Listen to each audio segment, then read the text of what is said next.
2023 has come and gone, and now we are at 2024. To be honest, I didn't think I'd live this long. You might be asking what I've been doing all of last year since I haven't been posting anything. Well, one, I've been watching a lot of movies and TV, which we'll be getting into. And two, I have been working on content. I just haven't been posting a lot this year because I've been perfecting the content. I've been doing a lot of planning, rearranging plans. Here's a whole list of projects that are coming out this year, and that's just the tip of the iceberg. But with that being said, I also want to make videos like this because fuck you, I want to. So here are some 2023 movies and TV shows that I watched this year. This isn't really a top movies and TV list.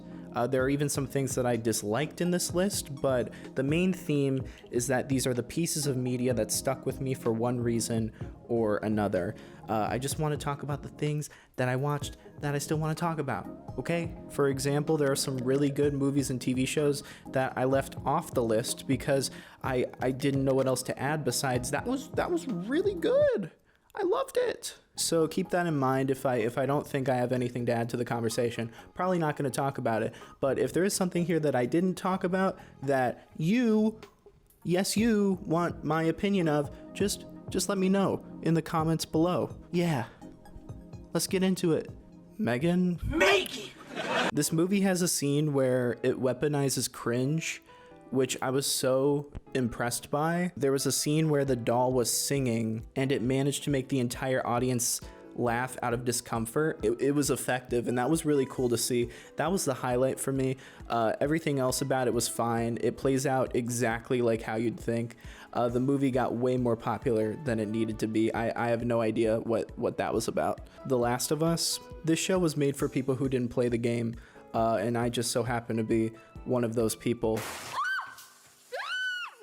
It made the experience way better not knowing what was coming next. And after watching comparison videos, I've realized that fans of the game were in for some surprises as well. I miss when this show was coming out weekly because I was a big fan of the online discussions. Yes, even for that episode, and for that episode, and that episode. That's the thing, is that a good majority of the episodes here are weirdly controversial for how shocking the subject matter is, but that's what makes it stick out so much to me, is that they were willing to take so many risks. It's a very humane show and a very character-driven show, despite being about zombies, probably more character-driven than the game. It plays with your emotions like a fiddle, and the world building here is insane. The set pieces feel so thought out and real. The show was sad, but I've never been more excited to watch something sad every week than I have with this show. We Have a Ghost on Netflix is like if Nick Cage's dream scenario was terrible. It has a similar premise in the fact that it utilizes social media and fame, but that whole aspect of the movie involving social media completely comes out of left field. The tone of the film was so specific at first that when I was expecting it to go a specific way and then it did a complete 180, it wasn't really satisfying when that happened. It's absurd, but the absurdity wasn't used to its advantage. The film's story is all over the place in a way that's unflattering. I'm not expecting high art or anything, but this was even weirder structure-wise than I thought it was going to be. This is from the director of Freaky and Happy Death Day, and while those movies are a lot less family-friendly than this one, they were a lot more steady with their tone. This movie's supposed to be a horror sci-fi comedy, but none of those genres really remained consistent. Wasn't really that scary or that funny, to be honest. The heartfelt moments were the standouts for me, but that's about it. If you're looking for horror sci-fi comedies on streaming that I thought were a lot better, Totally Killer is a film that I believe absurdity was used more in its favor, and They Clone Tyrone is a film that was just good. Scream 6, I thought the opening of this new Scream movie was really cool. I honestly wish they stuck with like that idea for the rest of the movie, where the killer is revealed in like 5 minutes and then we follow the killer's perspective, but they don't. There are even more killers, like spoilers, I guess. But do you even care? Some of the kills were pretty cool, but the villain reveal was lame, kind of unsatisfying. I honestly would have forgotten about this movie had there not been any recent controversy surrounding it. Now it's all I think about. They're probably not going to make a new one, or they will, and it's going to be completely lame as well. I'd rather they just ended the series, if we're being honest. A Prime Video miniseries that I loved this year was Swarm. I don't know if I like it as much as I'm a Virgo, which I'll also get into, but there's still really good messaging here about fan culture and what it can do to people. The soundtrack slaps. I'm just gonna say that too. The ending pissed a lot of people off. I think it works, but it's incredibly unsatisfying. It requires you to work your brain muscles and basically piece together what the real ending would have been, considering what leads up to the ending. I personally do not think the main character's fate was at all what was depicted on screen, and that's all I'm gonna say. Beef. This show was a surprise. I was really impressed with how grounded the beef was. I was really impressed with how grounded yet realistic the characters were. The story was very intriguing. I didn't think I was gonna watch a lot of it, but then I ended up watching it all in one night. Stellar performances from Steven Yeun and Ali Wong. The whole cast blended together seamlessly. I believed in every single performance here. The show gets crazier and crazier over the runtime. It starts off very character focused, but completely goes off the rails at the end. It's a satisfying payoff for why you have to get to know these characters and their backstory. It's like it was all culminating to that very end episode. Now, I've heard they're considering a potential season 2, and this can go for any show I talk about, honestly, but don't make a new season if you have nothing to show for it. Don't bring back this amazing cast for a mid-story. Even if this ends up being an anthology show, take the time to figure out the direction you want to go and make sure it's a right fit, and make sure that there's as much passion with the new season as there was for the first. I'm just so tired of just anything with a good story, and that's the reason why people gravitate to it. But then studios try to capitalize off of that success, and then the follow-up sucks. I'm so tired of mid, you guys. I'm so tired. Barry season 4. Barry concluded in a way that felt very proper to what was set up. I'm just sitting here wondering if that's what the showrunners were going for all along. The show, in my opinion, can be split up into 2 parts, seasons 1 and 2, and then 3 and 4. The story progresses in a way where halfway through the show, the tone of the whole thing changes, and it wasn't easy to adjust to, especially considering Barry's attitude shift. And even season 4 could be broken up into its own 2 separate parts. It's very odd. It could be necessary to keep it fresh and keep the story unexpected. It was a roller coaster ride watching the end of Barry play out. Beau is afraid. I do want to acknowledge that I still think about this movie, but I went into detail about it already for a good 13 minutes. Consider watching that video. Guardians of the Galaxy 3. Guardians 3, in terms of technical stuff, this is some of James Gunn's best work. I think The Suicide Squad is my personal favorite in terms of style, but this is still up there. This is my favorite Guardians story of the 3 films. It's a very dark story, but a necessary one. I think the second movie has prettier looking visuals. I love colorful, stylized things, but this movie is still very visually striking. I think the running theme of dealing with your past and a team going their separate ways, it remains consistent. Rocket is my favorite character, and I'm just glad that he got so much focus this time. The ending of the film was bittersweet in the best of ways. I have no complaints, really.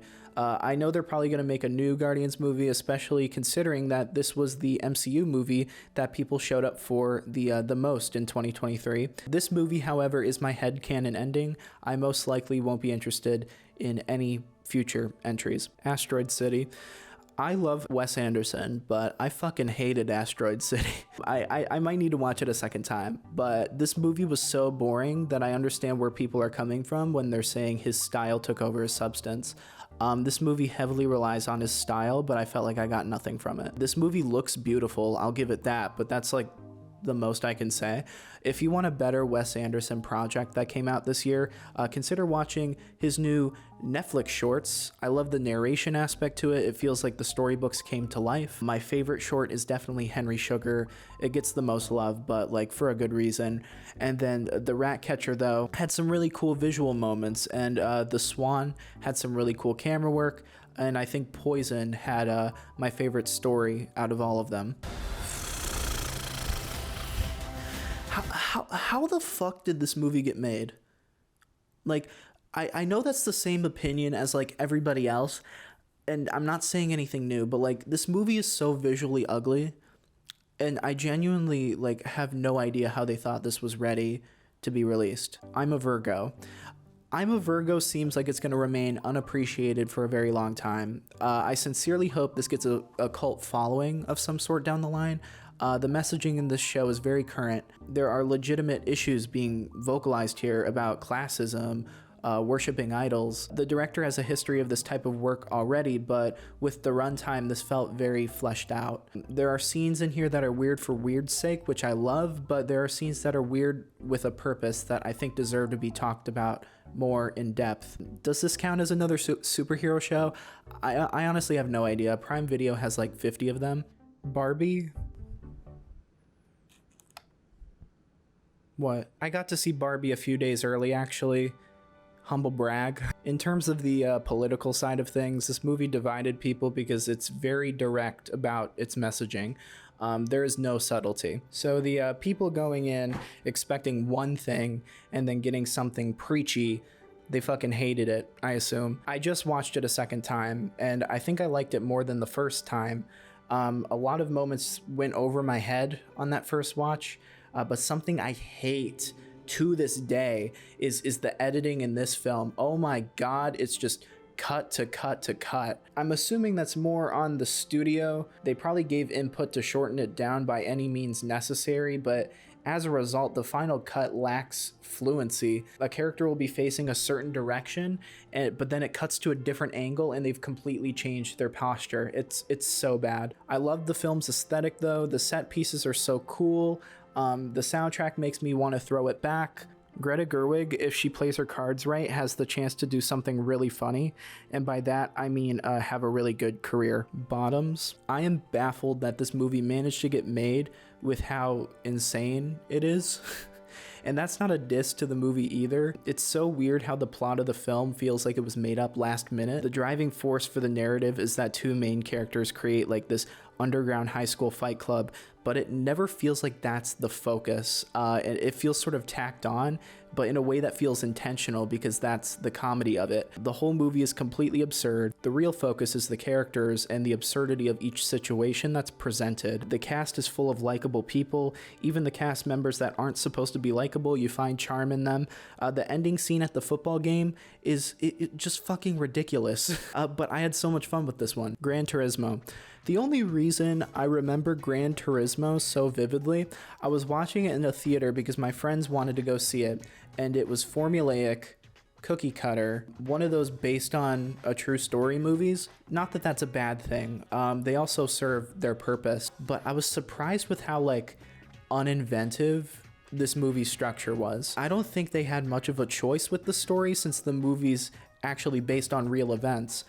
But it's the typical like David Harbour's like gamers can't be racers, and then like the main character starts racing and then David is like gamers can be racers, and then like the main character wins the championship or whatever, and then David's like gamers can be racers. Why is there a romance plot in this movie?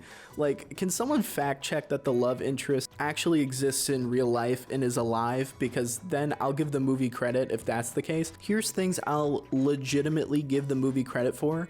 The acting isn't bad. There's some cool visual effects. The real person the movie's based on is doing stunt work for the film, and I think that's really cool. Again, I don't even know why I'm picking apart this movie as if I'm expecting like high art. I guess I just want to be funny. But let it be known, movies like this have their purpose. I'm just an asshole, okay? No one can save you. I think the idea like of a silent film is a really cool concept. and they executed it in the best way that they could. The film went on for so long, though, that I grew tired of the concept after a while. The cinematography and everything looks and sounds superb. There just wasn't a whole lot of style to it. That's a big trend I've noticed with 20th century horror films in particular.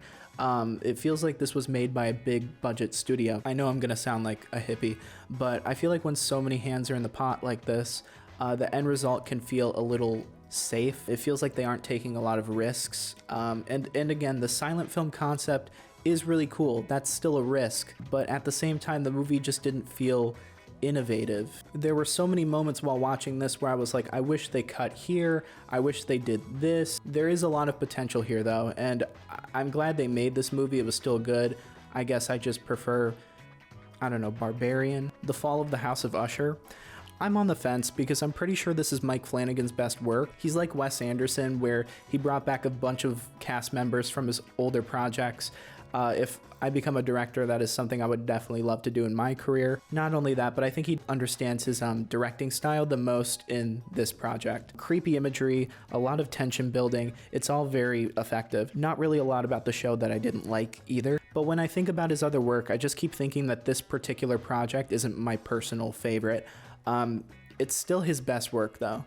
Does that make sense? The Holdovers. This film was made to be a comfort watch. It is a tad drawn out for my tastes, which limits the rewatchability factor, but I see why other people would love this movie. Charming lead roles, a vintage aesthetic that's hard to ignore. Even the sound for the film was muffled in a way to sound older. I don't know if it was a filter in post or what, but I don't see other current movies doing that. It's a nice slice of life film that's supposed to capture a moment in time and immerse you in the lives of these three main characters.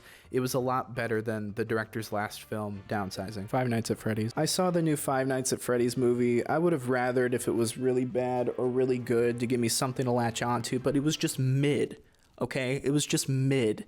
We got the bad ending. Did you know that I paid $7 for this box? They asked me if I wanted pizza in it, and I said no, assuming they'd give it to me for free.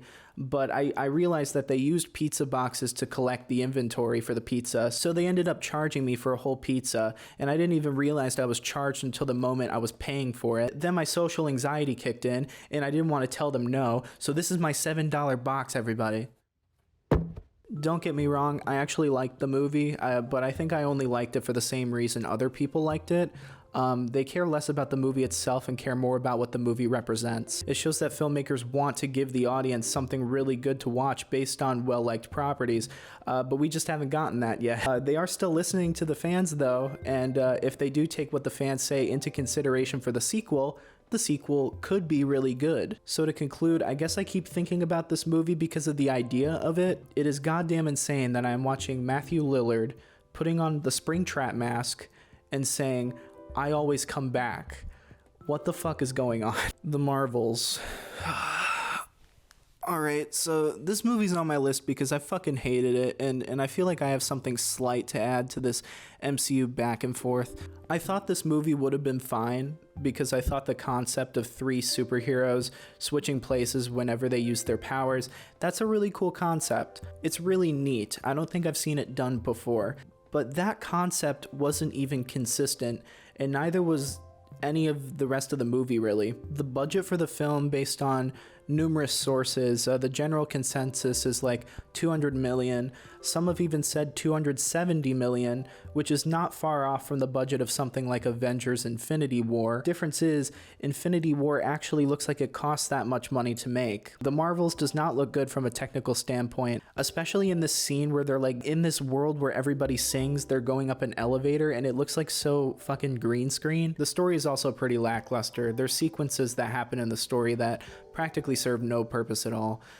For example, there was a portion where the three main cast members are on a different planet and Kamala mentions to Captain Marvel, these people are about to die, we have to try to save them. And then Captain Marvel snaps back at her and says, "We can't save everybody, shut the fuck up." And I thought, okay, this is interesting, like a bit of conflict. Kamala is being told by her idol that she can't save the people that she wants to save. Too bad this literally goes nowhere. And it's only mentioned again like one other time, but not for the reason that you think it would be mentioned.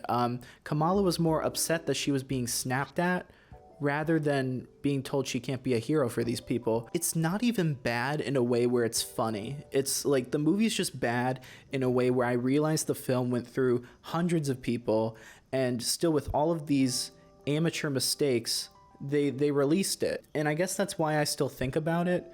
I'll give the movie this. I like Kamala Khan. I think she has a lot of potential going forward, and that seems to be the consensus among other audiences as well. I liked the scene where they were rallying up little kittens. I thought that was cute. I liked that scene. There's nothing wrong with making like a fun movie either. In fact, again, I know that this isn't high art. I'm just really concerned for the MCU's future. It's getting blow after blow. Ant-Man 3 was so bad that I don't even have anything to say about it. Loki season 2 was pretty good, but I'm curious to see how they're gonna dig themselves out of this hole, if they can even do that. Dream Scenario. Here's some more A24 schlock starring Nicolas Cage. Dream Scenario pissed me off, and not because it was bad, but just because of how effective it was. Nick Cage's character gets the short end of the stick for basically like the entire movie. It made me so angry. The whole dream idea was really well conceptualized.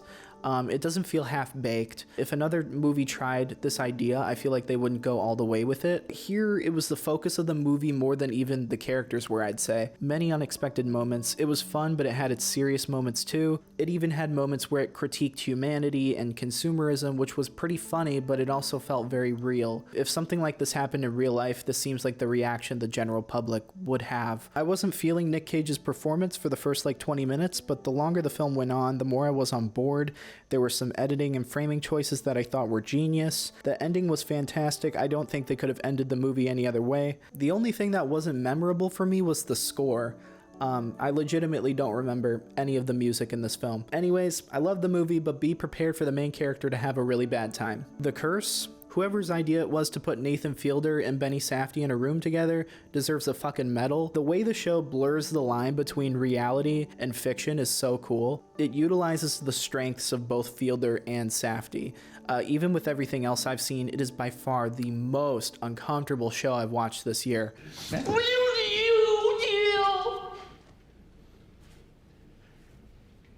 Next. But I loved how uncomfortable it was. The setting of the show feels like the characters are almost cut off from the rest of civilization. The soundtrack slaps so hard, even though it has the weirdest synthesizers of all time.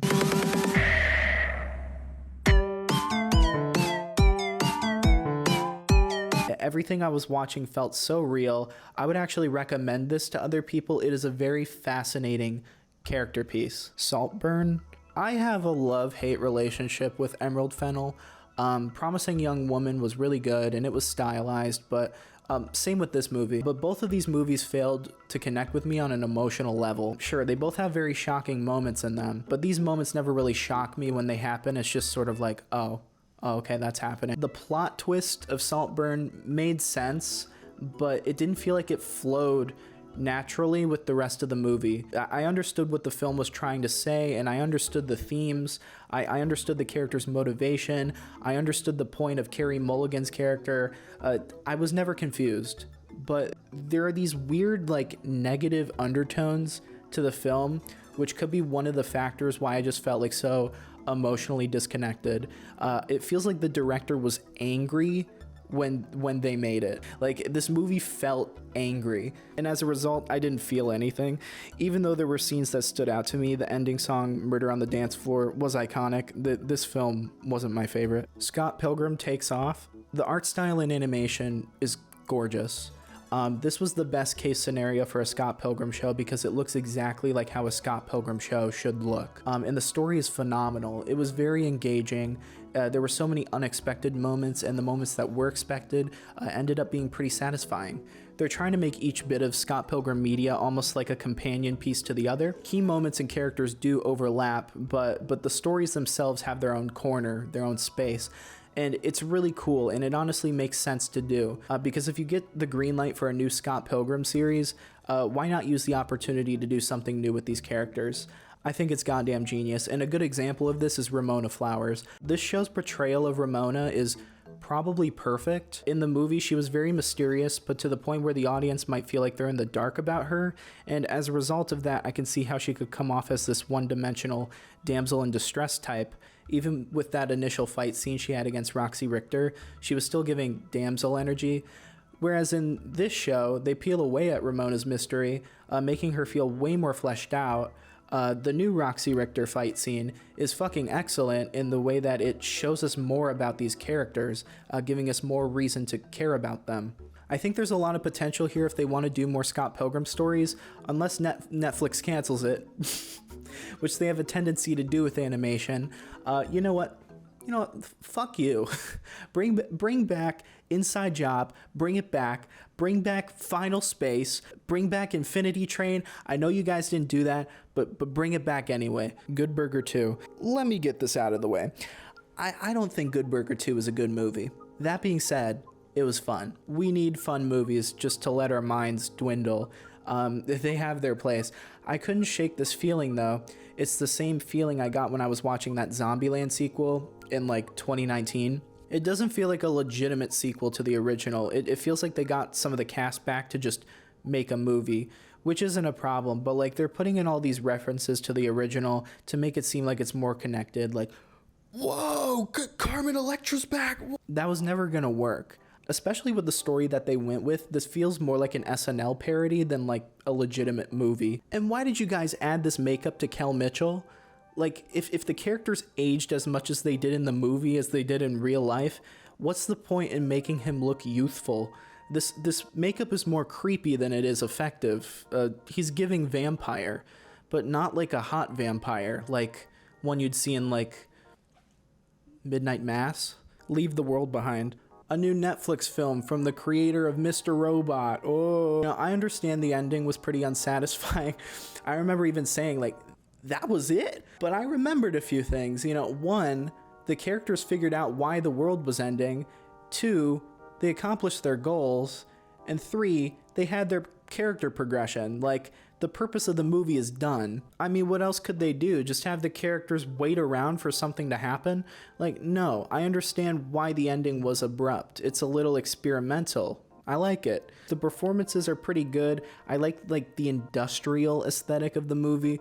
It was not underutilized here. Point of view, I'm in gymnastics class doing somersaults. Like, yeah, the camera work was impressive but kind of insane. Poor Things. I ended off the year by watching Poor Things. I saw 2 trailers before this film that had the same exact music. I thought that was really funny. What do you want from me? Why do you care for me? Why do you know?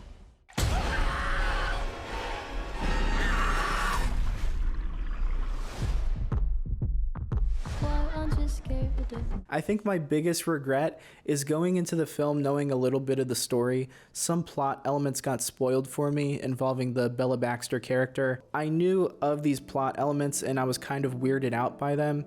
And as a result, the first 20 minutes of the film were basically torture. But I fully came around by the end of the film and understood the point of its themes. Emma Stone gets lost in her performance. I fully believed she was Bella Baxter. I haven't seen The Favorite. She's also in that. People say it's really good. I need to watch it. But my personal favorite Lanthimos film is Sacred Deer. However, Poor Things might even be better than Sacred Deer. I loved seeing Bella's character progression over the course of 2 hours. She becomes a completely different person and understands the complexities of humanity, but in a way that feels earned. On the technical side, the use of lenses was so inventive. Lanthimos is pioneering the industry here with his use of camera work alone. It is so his own thing, and I love when people figure out how to make things that feel effortlessly original. The world building and set design was unique and impressive. The use of color here is bonkers. It starts out with black and white footage, but the moments of the film with color, they pop out right at you, and it's overly saturated, but in a tasteful way. It blends cotton candy whimsy with gross green depression. That's literally the only way I could explain it. My only complaint, Gerard Carmichael was either miscast or completely underutilized because he seems to be way too chill and too normal compared to everything else going on, but maybe that's the point of his character. I have no idea. Again, I wasn't feeling this film at first, but it's really good. I saw this with a very small crowd, and they still gave very big reactions. I don't know if I'd recommend this to people, but it's up there on my lists.